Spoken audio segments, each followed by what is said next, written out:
Hi, my name is Tim Buwick, PPR certified pickleball professional for Total Pickleball. I have people that ask me all the time, how do I get to the next level? I'm a 3.5, I'm a 3.75, I want to get to 4.0 and above. What do I need to do? In this video, we're going to cover 5 shots that you need to rise to 4.0 and above. Shot number 1 you absolutely have to rise to 4.0 and above is what's happening right here. We have to master the dink. We have to dink with purpose. Why do we dink? We dink to set up the attackable shots, the winning shots, and we have to dink with purpose. So how do we do it? How do we hit the proper dink? What we want to do is we want to get right up to the line and we want to make contact out in front. Contact out in front of the ball. That's good right there, that's it. We want to be right up to the line.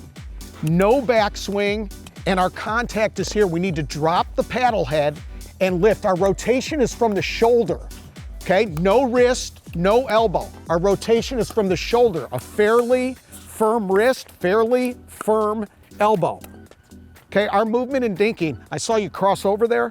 As soon as we cross over, it pulls our paddle back. So whenever possible, sometimes we can't avoid it, but when possible, our movement is this direction. Our contact point's here. Why? Because on the forehand, I can go there, there, there, but then backhand, I show my knuckles here, here, here. If I cross over this way, there's no way I can do it. Okay, let's give it a shot. Less is more, okay? Less is more. And rotate from the shoulder. Better. You want to get that ball by the non-volley zone line. That's it. You actually, on your dink, you want the dink, the apex of the ball to be about a foot on your side. Okay, better, don't back up. Catch it early, because what do we want to do? That ball that rises up, that's the one we want to attack. This is a shot that can often drive tennis players crazy because it's the one shot that's not found in tennis. We don't have a dink in tennis. Okay, so we drop and it's a lift, not a hit. Just drop and lift. There we go, that's better. Nice, get right up to the line. Okay, now I want you to look for the attackable ball. Get the arc on it. There, that's one you could have drilled. Okay, that's your dink right there. Keep it low, see? That ball rose up. My goal with the dink is I want to stress you guys out. You're my opponent. I want to move you around so that you hit that shot so I can attack it. That's shot number 1, master the dink. Shot number 2 that you need to have to rise to 4.0 and above is exceptional volley skills. Talk about it all the time. You got to be at the line to play winning pickleball. When you get here, you have to be able to perform. So how do we do that? How do we improve our volley skills? First of all, ready position. I talk about this all the time. We need to have the paddle in the ready position. I call it 10:37 a.m. ready position for the righty, 1:37 p.m. for the lefty. We need to have paddle up, elbow in. It's critical because we get into hand fights here. We need to win these hand fights to rise to 4.0 and above. So how do we do it? First of all, our stance is balanced. We have our feet parted about hip high, okay? I am ready. Here in pickleball, we stand up straighter than we do in tennis. A lot of times tennis players are here. We're gonna stand up straight. How many times have you been able to steal points just since your paddle was here? There was times I hit a shot, it went here, there for a winner just because my paddle was up. So that's critical point number 2. One of my favorite drills in helping us to master volleying skills, which are so critical, is the quick hands drill. And I'm gonna work with Spencer here, and what we're gonna do is we're gonna start, Spencer, you're gonna go forehand to backhand, okay? My technique is with the continental, or what we call the V grip, okay? I'm gonna have my paddle up, and what I wanna do, I am a big believer in using the non-dominant hand. You don't have to use 2 hands. I don't have a problem if you do, but make sure that your non-dominant, your non-playing hand is up so you get the proper shoulder turn. Now, the only way that we can do this fast hands drill is by using proper technique. So here we go, Spencer. Good, good. See how I'm chicken winging it? Whoa, really chicken winging it there. okay? Right here in front. See how little motion I have with the paddle? This is called the punch volley. I'm just punching. The other thing that's critical about this is I want to have the apex or the top of the paddle above my wrist at all times if possible. Now, sometimes we have no choice, but by here, this gives me the proper angle to be able to hit it. There, see, right there. So I'm down low and I'm able to hit it. Now I'm coming over to your backhand side and you hit to my forehand, okay? Here we go, ready position. See how little movement's going on here? Contact in front, paddle high, elbow close. There, when possible, we want to try to come from above the ball. See how the paddle is high above my wrist? Try it one more time. We'll do cross it up, crossovers. Good, nice. See how little movement? Calm, quick, compact. You want to get to 4.0? Master the volley. The third shot that you need to rise to 4.0 and above is the reset volley from the transition zone.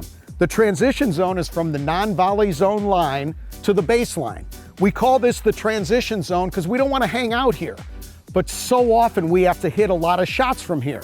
Our goal, we want to transition from back to front to get here.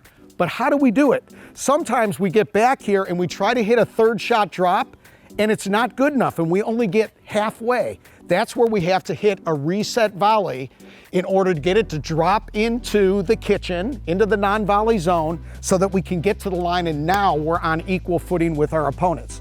So let's see how Andrew and Spencer do it. The key thing in doing this, soft hands. On the grip tightness scale, when I'm holding it like a death grip, that's a 10. I want to be a 3 or a 4. And on this soft hands, loose grip, and I want to open up the paddle face to get a little bit of arc to drop it into the non-volley zone.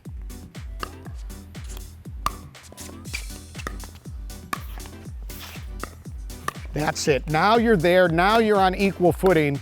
You can do the dinking and the volley in there, put that baby away. That's exactly how you do it with a net cord. Great. Okay, let's try it one more time.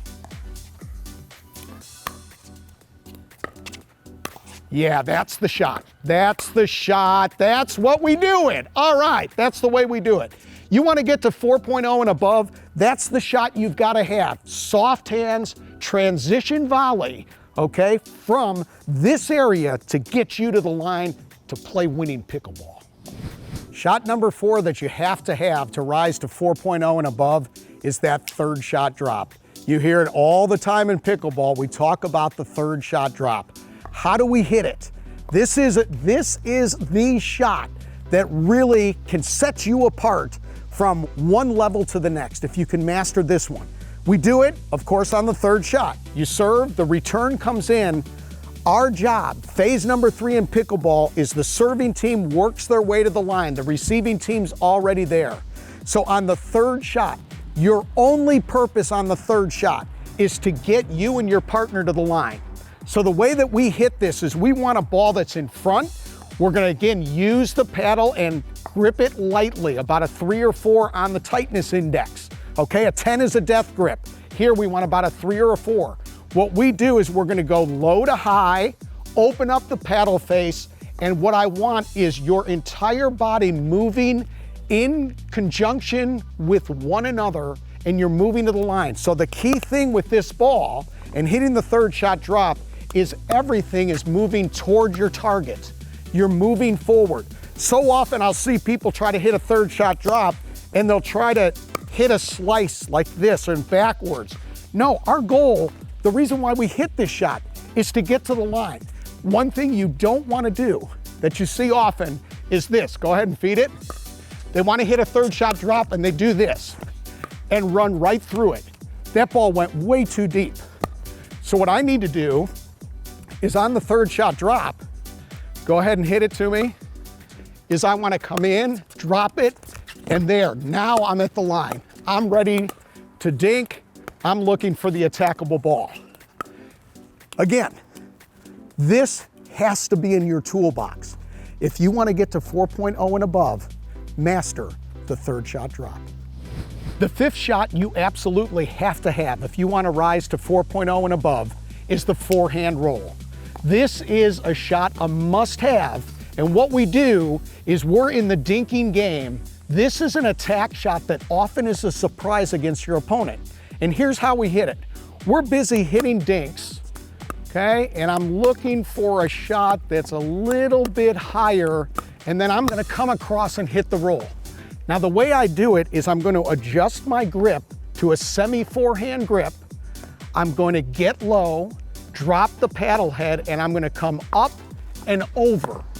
The key here is to make contact well out in front.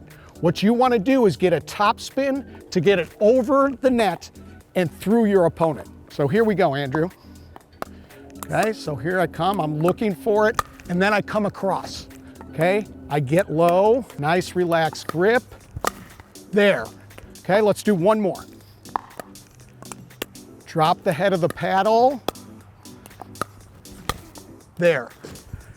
So critical. You want to get to 4.0 and above, master the forehand roll.